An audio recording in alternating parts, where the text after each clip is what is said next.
ये वीडियो मैं educational purpose के लिए बना रहा हूँ। यहाँ पे मैं कोई भी बाय सेल या होल्ड की सलाह नहीं दे रहा हूँ। सो कुछ भी करने से पहले मेरा रिक्वेस्ट यही रहेगा कि आप खुद का रिसर्च एक बार जरूर कर ले और अपना फिनेंशियल एडवाइजर से भी एक बार जरूर एडवाइस ले ले, क्योंकि मैं कोई सेबी रजिस्टर्ड नहीं हूँ। एंड इस वीडियो को देखने के बाद अगर आप कुछ भी करते हैं और उसके लिए जो भी प्रॉफिट या लॉस होगा उसके लिए आप खुद भागीदार होंगे। ये चैनल किसी भी तरह से रिस्पॉन्सिबल नहीं होगा। नमस्ते दोस्तों, मैं पसाड़ी एमबीए वाला आप सबका स्वागत करता हूं। आपका अपना चैनल पसाड़ी एमबीए वाला। जैसे कि आपने थंबनेल में देखा और देख के समझ ही गया होगा कि आज इस वीडियो में मैं बात करूंगा सुजलॉन शेयर एनर्जी के बारे में। क्या होगा इसका नेक्स्ट टारगेट सुजलॉन एनर्जी का, मतलब नीचे का टारगेट। क्या ये 17 को टच कर देगा फिर से? अगर करता है तो कब तक कर सकता है, क्या हो सकता है, नहीं हो सकता है, इन सारी चीजों को मैं डिटेल्स में आप लोगों को समझाऊंगा। टेक्निकल चार्ट पे ले जाकर टेक्निकल एनालिसिस करके। तो टेक्निकल चार्ट पर ले जाने से पहले मैं ही कहना चाहूंगा दोस्तों कि देखिए, एक वीडियो बनाने के लिए काफ़ी मेहनत करनी पड़ती है, काफ़ी रिसर्च करना पड़ता है। तो वीडियो देख के एटलीस्ट लाइक ना हो सके, मानता हूं मैं, आइड भी आपको वीडियो पसंद नहीं आ रहा होगा, तो एटलीस्ट डिसलाइक एक जरूर कर दीजिए। तो एटलीस्ट मुझे पता चलेगा कि आप वीडियो को पसंद नहीं कर रहे हैं और मैं इसमें सुधारने का कोशिश करूंगा। बट सबसे बढ़िया, और अगर आप डिसलाइक करने के साथ मुझे कमेंट करके भी बता दें क्यों आप पसंद नहीं कर रहे हो, तो मेरे लिए वो ईजी होगा। मैं उसी बेसिस पर सुधारने का कोशिश करूंगा। तो इस वीडियो में मैं उम्मीद कर रहा हूं कि सबसे एटलीस्ट एक लाइक एंड डिसलाइक मुझे मिल जाएगा। एंड कमेंट भी उम्मीद कर रहा हूं आप लोग करके मुझे बताएंगे। इतना मेरा सपोर्ट तो एटलीस्ट करेंगे आप लोग। तो चलिए अब हम चलते हैं टेक्निकल चार्ट पर। नमस्ते दोस्तों, मैं यहाँ पे टेक्निकल चार्ट पर आ चुका हूँ और सबसे पहले जो देखूंगा, इसका लास्ट जो क्लोजिंग था वो था प्लस 0.90 पे। एंड जब इसका ट्रेडेड वैल्यू था इसका उस समय ट्रेडिंग वैल्यू था इसका 39.4 पे। अब ये चीज़ मैंने देख लिया। अब यहाँ पे जो मैं चीज़ आपको दिखाने वाला हूँ वो यहाँ पे देखिए। जो मैं कहा कि एक्चुअली जो 15 से मतलब 17 तक जा सकता है, वो चीज़ को मैं दिखा रहा हूँ। बट उसके पहले मैं एक चीज़ आपको समझाना चाहूँगा। यहाँ पे देखिए, इसका अगर हम 52x का हाई देखेंगे, ठीक है, तो वो अप्रोक्स यहाँ पे देखिए आप 50 है। यहाँ 50 तक जाने में तो इसको काफ़ी टाइम लग गया। बट इस 50 के लेवल से यहाँ तक का आने में, जो अभी तक का इसका ऑल टाइम, मतलब अभी तक का जो लास्ट इसका लो था, ठीक है, जो कि है आपका ये वाला लेवल, ये देखिए 35, ये वाला। हाँ, 35 का लेवल जो इसको जस्ट इसने कुछ ही दिन में, मतलब 1.5 महीना में ही, इसको 1.5 महीना में ये इतनी भारी गिरावट हुआ है, जो कि 15 पॉइंट्स का आपका गिरावट हो चुका है। तो ये कोई मेजर छोटी मोटी बात नहीं है। 15 पॉइंट्स का गिरावट मतलब बहुत अधिक गिरावट होता है, ठीक है, और वो भी जस्ट 1.5 महीने में, कुछ ही दिनों में, यानी कि। अब मैं दूसरे जो बात करूंगा, यहाँ पे दिखाऊंगा। देखिए, ये जो कुछ लगातार जो है, यहाँ से मान लीजिए लास्ट अप्रैल मंथ से ये जो है अप ट्रेंड में चला हुआ आ रहा है। यहाँ से देखिए, आप जो है यहाँ से देखिए अप ट्रेंड में चला हुआ आ रहा है। ये देखिए, अप ट्रेंड मतलब क्या, higher high and lower low वाला पैटर्न को फॉलो करते हुए आया है, ठीक है। एंड सबसे बड़ी बात है कि जब भी ये, मतलब किसी भी गिरावट में अपना लास्ट लो को टच नहीं किया। जैसे यहाँ पे देखिए गिरावट हुआ, इसको टच नहीं किया, यहाँ गिरावट हुआ तो इसको टच नहीं किया, फिर यहाँ गिरावट हुआ तो इसको टच नहीं किया, यहाँ गिरावट हुआ इसको टच नहीं किया, इसी तरह से ऊपर गया है।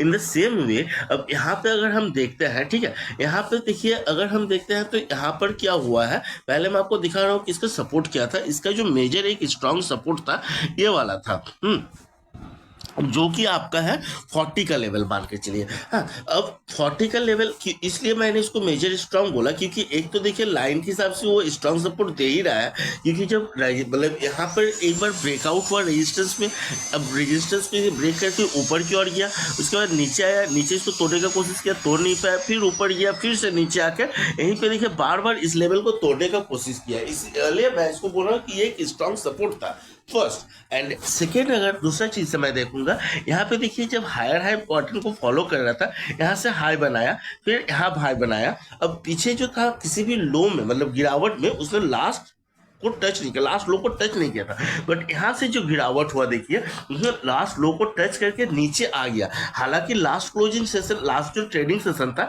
यहाँ पे कंटिन्यू 2 दिन बुलिश कैंडल बन गया है, बट बुलिश कैंडल बनने के बावजूद भी हम देखेंगे यहाँ पे, अगर देखिए क्लियर करता हूँ, बुलिश कैंडल बनने के बावजूद भी हम अगर देखते हैं तो देखेंगे यहाँ पे जो है लास्ट इसका सपोर्ट था, चाहे वो ट्रेंड लाइन के बेसिस पे देख ले या फिर अपना जो लास्ट लो था उस बेसिस पे ही आप देखें, तो दोनों में से ये किसी भी चीज को ब्रेक करके ऊपर, मतलब रेजिस्टेंस को ब्रेक नहीं किया, क्योंकि जानते हैं ये अभी रेजिस्टेंस का काम कर रहा है, इसको ब्रेक करके ऊपर नहीं किया। हाँ, तो मुझे अगले सेशन में ध्यान रखना होगा कि ये ऊपर की रेजिस्टेंस को ब्रेक करके ऊपर चला जाए। अगर ऊपर चला जाता तब तो सही है, इनकेस अगर नहीं गया तो फिर इसमें जो पैटर्न आएगा, जैसे पहले हायर है लोअर लो वाला चल रहा था, अब lower low and higher low वाला पैटर्न को फॉलो कर देगा। तो अगर वो पैटर्न फॉलो करता है तो इसका ये कहाँ तक जा सकता है वो चीज़ मैं देखूंगा, इसका सपोर्ट क्या होगा। ठीक है, अब उस बेसिस पर अगर सपोर्ट देखता है तो मेरा पहला सपोर्ट जो आएगा यहाँ पे दिखा दिया।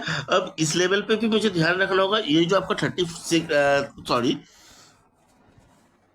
ये वाला लेवल पे आप देखिए, यहाँ पे ये वाला लेवल पे जो कि आपका 34 का लेवल आ रहा है, यहाँ पे मुझे ध्यान रखना होगा। अब ये कैंडल अगर यहाँ पर नेक्स्ट मतलब गिरावट के साथ इसको भी ब्रेक कर देता है इस सपोर्ट को, तब तो फिर मतलब पूरा पूरी इसको हम कंफर्म कर लेंगे कि ये higher sorry lower low and higher low वाला पैटर्न को फॉलो कर लिया है, और यहाँ से फिर भारी गिरावट आ सकता है। अब भारी गिरावट में ये कहाँ तक जाएगा ये भी मैं आपको दिखा रहा हूँ, जैसे कि मैंने 17 का है, तो 17 तक क्यों मुझे लगता है कि जाएगा, क्योंकि देखिए इसके बाद जो इसका मेजर सपोर्ट होगा इस तरह से यहाँ पे है, इस तरह से बहुत सपोर्ट बीच बीच में सपोर्ट तो है, लेकिन जो स्ट्रांग सपोर्ट आ रहा है उसके बाद और ट्रेंड लाइन को भी फॉलो करते हुए जा रहा है, ये देखिए इस लेवल पे देखा 17.45। ठीक है, इसीलिए मैंने कहा कि जहां से 17 पहले भी जो ये पिकअप पकड़ा, मतलब बुल रन इसका शुरू हुआ, ये मल्टीवेगर बना, वो मैक्सिमम 7 के बाद ही जो है इसका काफी मतलब तेजी शुरू हुई और यहीं से ये एक बड़ा ब्रेकआउट लेना शुरू किया। इसीलिए मैं कहा यहीं से मतलब वो वाला पैटर्न फॉलो किया, इसीलिए मैं कहा कि ये 17 या 17 ये नीचे भी जा सकता है। तो हमको यहाँ पे इसी लेवल पे जो है ध्यान बना कर रखना होगा। लेवल मतलब क्या बोला मैंने, फर्स्ट ये वाला सपोर्ट पे मुझे ध्यान रखना होगा। देखिए यहाँ पे मैं फिर से आपको दिखा देता हूँ, ये वाला लेवल पे अगर इस रेजिस्टेंस को ब्रेक कर देता तब तो अच्छा बात है, ये फिर एक नया मोमेंटम लेकर फिर से ब्रेकआउट दे सकता है, देने को तैयार हो सकता है। अगर नहीं लेता है नीचे की ओर जाता तो ये वाला सपोर्ट मुझे ध्यान रखना होगा, इस सपोर्ट को ब्रेक करता है फिर यहाँ पे देखना होगा। इस तरह से अलग अलग सपोर्ट पर मुझे ध्यान रखने चलना होगा। तो इससे हम एट लास्ट कंक्लूजन में यही कहूंगा कि इस शेयर में अभी मुझे बाय करना सही नहीं लगता है। बाकी आपका डिसीजन है, आप भी रिसर्च करके देख ले, बट मुझे जो लगता है कि यहाँ पे भी बाय करना सही नहीं होगा, मुझे वेट एंड वॉच करना चाहिए, वॉच करके मुझे चलना चाहिए। हाँ, अगर किसी को लगता है कि यहाँ पे हम अपॉर्चुनिटी मिस करें तो ऑब्वियसली अपना कुछ परसेंटेज यहाँ पे इन्वेस्ट कर सकते हैं। लेट्स सपोज मैं 1 लाख रुपये अगर आप इन्वेस्ट करना चाहते हैं तो मैं यहाँ पे सजेशन दूंगा कि आप यहाँ पर अपना कुछ ही अमाउंट 10,000 या समथिंग कुछ उस तरह से अमाउंट इन्वेस्ट करें, ताकि आपका अगर लॉस भी हो या तो फिर आप पूरे अमाउंट को इन्वेस्ट करके ऐसे लगा के चल सकते हैं, उस हिसाब से भी आप कर सकते हैं। तो आगे आपकी डिसीजन है, आप इस तरह से करेंगे तो क्योंकि आपको खुद से भी एक बार रिसर्च कर लेना चाहिए, रिसर्च करके सब कुछ करके देखिएगा।